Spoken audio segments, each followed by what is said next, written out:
Председателки изминуваат веќе 3 години од изборот на актуелниот состав на антикорупцијската комисија.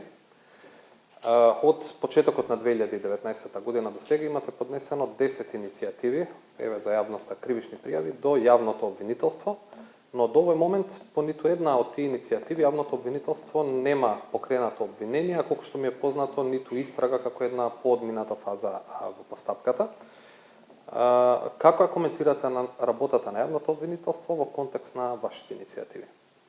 Несомнено дека јавното обвинителство е првиот филтер преку кој што треба да поминат предметите за да дојдат до судска разрешница.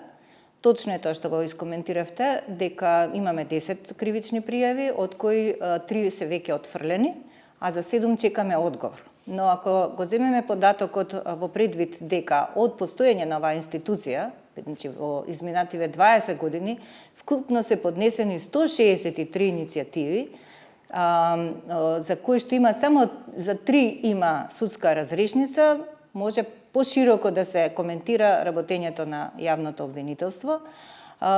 Како да кажам, оние што се нашите отфрлени се широко познати на јавноста, станува збор за предметот матка, да бидем искрени дека платформите се уште постојат таму, дека се уште им се овозможува на собствениците на тие платформи да обезбедуваат материјална корист, некој тоа им го обезбедува, меѓутоа тоа според обвинителството не е предмет, не е кривично дело за кое што тие треба да гонат понатаму. Отфрлена ни е преставката за ректорот, за кој што обвинителството ни напиша дека според вербални факти утврдиле дека ректорот не го прекршува договорот, иако договорот склучен со Сенатот не е во согласност со законот, меѓутоа има буџетски оштетувања, меѓутоа тие и за тоа сметаат дека е тоа една вообичаена пракса која што и си ја правеле и другите ректори претходно, значи како да кажам, тотално незаинтересирано спомене за тој случај, иако да бидам искрена, многу брзо го решија за разлика од другите случаи. А третата отфрлена пријава се однесува за еден градоначалник на општина кој што си имаше вработено блиско лице. Тоа за обвинителството не представува прекршување на службената позиција. Не знам како да го коментирам. Не знам да ви кажам дали се тие обвинители или бранители, навистина не ми е јасно. Имајќи во предвид дека не е само оваа институција која што поднесува пријави до обвинителството, имајќи во предвид дека и Државниот завод за ревизија произведува голем број на извештаи и наоди кои што редовно се доставуваат до јавното обвинителство, а не сме виделе се уште некаков тек после тие наоди, самото по себе си е коментар. Велите дека обвинителството не постапува кон вашите иницијативи, не само на овој состав, туку, еве, соопштивте историски факти дека така било и во минатото. Дали имате одговор на што се должи тој анимозитет на јавното обвинителство кон антикорупцијската комисија? Па јас спомнав дека не е само антикорупцијска во прашање. Значи има и други институции кои што вадат значајни наоди кои што треба да бидат основа за постапување на јавното обвинителство. Значи сметате дека јавното обвинителство во принцип не сака да се занимава со предмети кои што му ги условно речено сервираат другите институции? Не гледаме дека има некаков резултат од макотрпната работа на останатите институции. Мислам дека треба да се подобри соработката, дека доколку имаат потреба можеме да соработуваме повеќе, да нашите истражувања, например, или истражувањата на Државниот завод за ревизија да бидат ставени во функција на јавното обвинителство. Тие имаат некоја пракса дека треба се од почеток да почнат. Ние изгубивме, например, за последниот случај за Холидејн изгубивме доста време додека ја направивме целосната слика на тој предмет за да поднесеме пријавата до обвинителството и мислам дека немаше потреба да се повторуваат чекорите, дека беше тоа се да условно речено сервирано од наша страна. Зошто се губи време? Пак ќе се вратам затоа што навистина ми е мака за толку значаен предмет да се губи толку време и да се јавноста да чека одговор од кој што може да се смени суштината на живењето на градот Скопје, например. За некои такви многу важни прашања сметам дека навистина треба многу побрзо да реагира.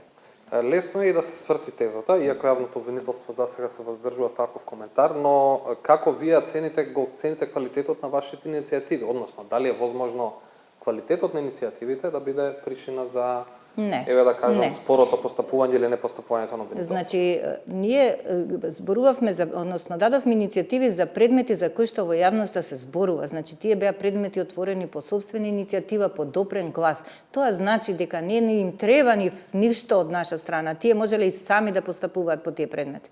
По нешто што е многу важно за јавноста. Да речеме, платформите на Матка ја загрозуваат природата таму. Например, ова што се случува со Holiday Inn повторно ќе го загрози животот на Скопје и климатски, и безбедносно, и во секоја смисла.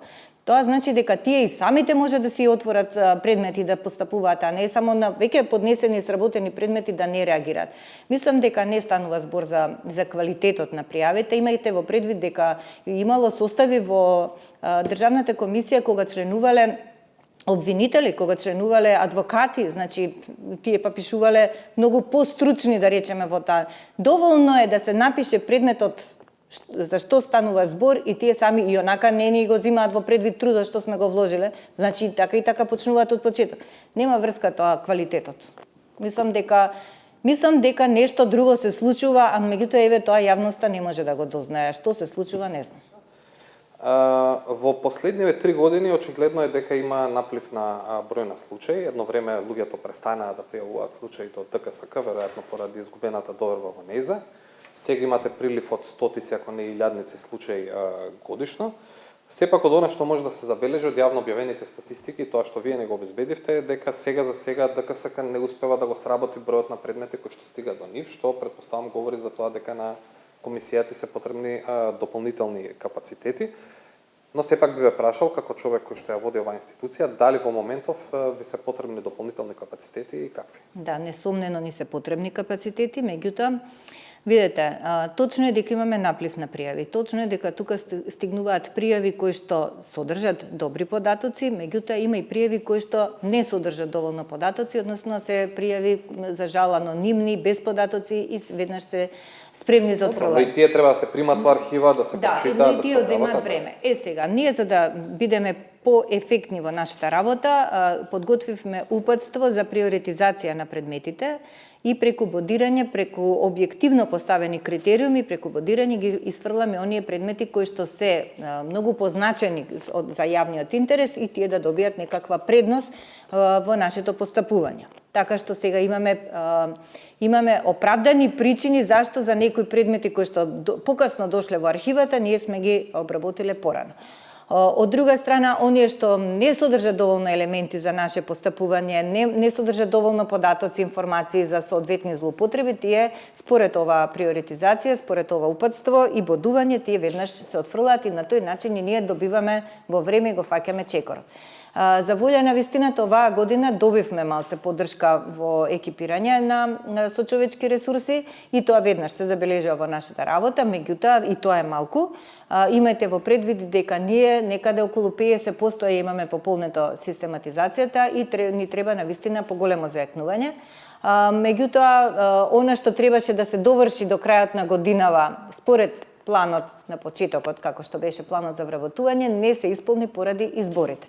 Така што сега очекувам следната година, се предпоставувам дека ќе нема избори или можеби пак ќе има, па не знам, ќе видиме. Како и да е, очекувам дека во првиот дел од годината ќе завршиме со планот за вработување и ќе уште малку повеќе ќе се зајакнеме од тој аспект. Вработувањето подразбира пари, дали ви е прифатен буџетот, односно буџетскиот циркулар кој што го баравте за следната година или сепак ви ги скратија средства? Со мали отстапки, да речам, 80% ни е прифатен. Баравме малце повеќе, уште 2 места плюс, не ги добивме тие.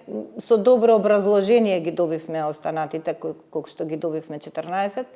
На почеток ни беше кажано дека правилото е такво, дека не можеме да бараме бројка која што значи 50% од вработените, моментално вработени, да бараме 50% плюс.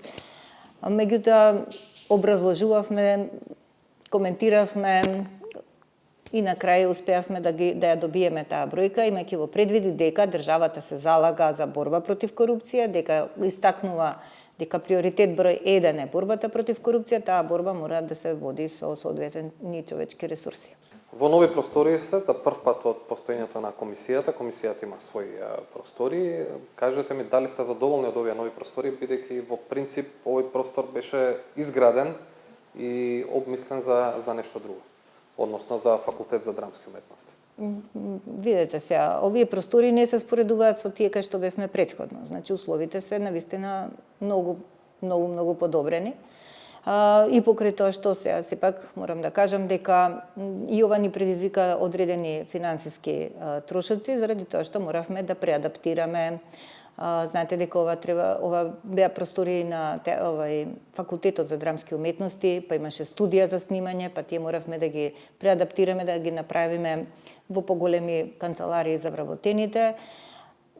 Ние за сега сме задоволни, функционираме добро, иако ако ја гледаме големата слика, секогаш нели треба да тргнеме како држава да ја гледаме големата слика, мислам дека непотребно се направиле трошоци за градење на тој факултет тука, бидејќи локацијата не е била соодветна според барањата на факултетот, значи веќе направени се тие трошоци, не биле исполнети стандардите за тој факултет, некако ми доаѓа како се некое дупло трошење на средствата, што не знам, ја како поранешен буџетски работник, тоа многу не го бендисува. Да сублимираме, може би објект кој што самиот бил сомнителен во однос на корупција, сега е сместен на Државната комисија за спречување на корупцијата. Ја па и друго прашање имам. Овој објект беше направен многу порано, пред ние да речеме да го поставиме прашањето за преместување. Зашто веднаш не ни се понуди ако веќе требало да видиме во овој објект, туку моравме да одиме многу трнлив пат, да губиме многу време на милион состаноци, на милион убедувања, на милион докажувања и да дојдеме на крај пак во еден објект кој што бил изграден пред 2019, не знам точно кога, ама мислам дека 2015 или 16 така нешто бил изграден. Значи сега зошто веднаш не се преселивме тука? Значи се некако се губи време, а времето е пари, се трошат пари, па после дупло се трошат пари за да се преадаптира, значи многу трошења непотребни. Каква би била вашата оценка, на оценка од 0 до 10, за тоа со колкав генерално капацитет во моментов располага Државната комисија за борба против корупцијата и од друга страна со како се примени одлуките, односно препораките и иницијативите на Државната комисија која што ги испраќа до другите. За капацитетот можам да речам дека е некаде околу 50%. Значи уште не е 50, ама од прилика тука некаде. А како се примаат препораките, ние направивме една анализа, испадна дека околу 30% од препораките се применети.